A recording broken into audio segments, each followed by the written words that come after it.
Pembentukan Perlembagaan Malaysia telah melalui satu proses sejarah yang panjang, merupakan unsur-unsur yang terdapat dalam sistem pemerintahan Melayu lama dan juga penjajah Inggeris. Kesan peninggalan Inggeris di tanah Melayu. Antaranya ialah perlembagaan. Beberapa unsur pemerintahan Inggeris yang pernah diamalkan telah diserap masuk ke dalam perlembagaan seperti di jentera kerajaan, parlimen dan kewarganegaraan. institusi raja, bahasa Melayu, hak istimewa dan agama Islam. Dikhasilkan unsur-unsur tradisi iaitu amalan pra-British.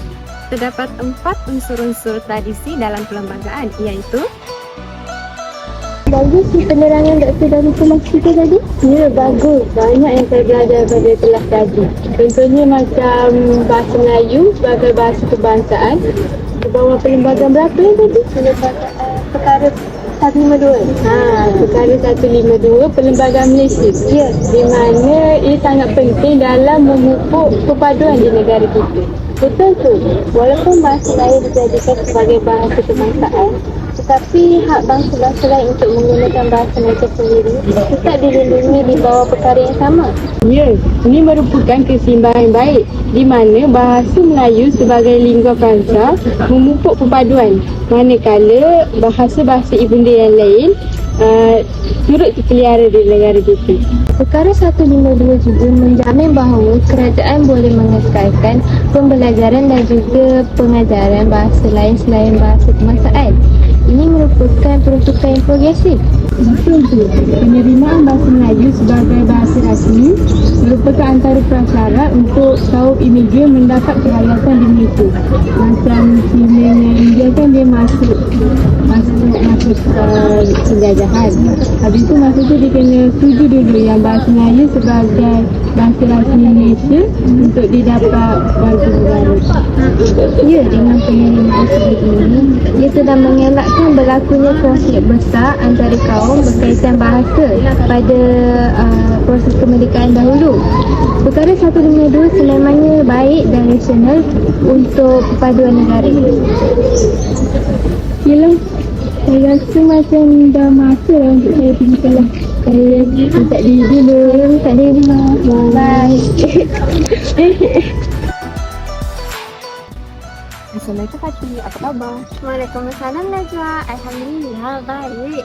Saya nampak Najwa membawa buku tentang agama. Ada apa yang menarik? Oh ya, saya sedang membaca buku tentang pentingnya agama dalam membentuk persekutuan kukuh. Agama memang menarik, tapi bagaimana ia berkaitan dengan persekutuan? Oh, agama mengajar kita nilai-nilai moral yang penting untuk hidup bersama dalam masyarakat. Misalnya nilai seperti keadilan, sayang dan toleransi. Tapi saya pernah dengar tentang konflik agama. Bagaimana agama boleh membantu dalam persekutuan? Oh ya, memang ada konflik, tetapi sepatutnya agama membawa kepada kedamaian. Nilai-nilai agama mengajar kita untuk saling menghormati satu antara yang lain dan melakukan kebaikan. Faham. Jadi agama membantu membentuk dasar moral untuk hidup berjalan bersama. Ya, betul Fatih. Dan akhirnya menjurus kepada persekutuan yang kukuh dan berkebolehan untuk bekerjasama. Terima kasih Najwa, saya lebih faham sekarang. Sama-sama Fatih. Aku ada nampak satu video ni dekat TikTok yang orang Semenanjung memerlukan pasport untuk masuk ke Sabah dan Sarawak. Betul ke? Betul lah tu. Abang Manda kan kami orang Sabah. Boleh tak cerita sedikit sebanyak tentang imigrasi ini? Sebab saya masih kurang faham lah mana tahu saya nak melancong ke Sabah dan Sarawak. Boleh je. Apa yang saya tahu, kalau orang Semenanjung mau pergi Sabah atau Sarawak, orang kena bawa pasport untuk masuk sana. Contohnya kalau lebih 90 hari lah, kalau orang mau sambung belajar atau bekerja. Ini bukan buat-buat, ini ada dalam perjanjian Malaysia 1963. Wah, sulit juga macam tu. Tapi yang lagi satu, aku dengar orang Sabah ni pun kalau nak masuk ke dalam ke Sarawak tu memerlukan pasport. Betul ke? Itu pun betul juga. Kalau orang Sabah sama Semenanjung mau masuk ke Sarawak, orang kena bawa pasport walaupun dicuti sehari dua macam tu. Tapi kalau orang Sarawak mau masuk ke Sabah, orang boleh bawa IC je. Oh, macam itu. Ingatkan Sarawak ni sama saja. Lagi satu, aku selalu nampak dekat IC korang ni ada huruf H dan K. Apa yang maksudnya? Oh, yang ini bukan. Yang ini. Oh, kalau yang ini maksudnya orang tu lahir di Sabah dan Sarawak atau Sarawak. Lepas tu ibu bapa dorang memang asal di Sabah atau Sarawak begitu. Oh, faham. Terima kasih Alif atas penjelasannya.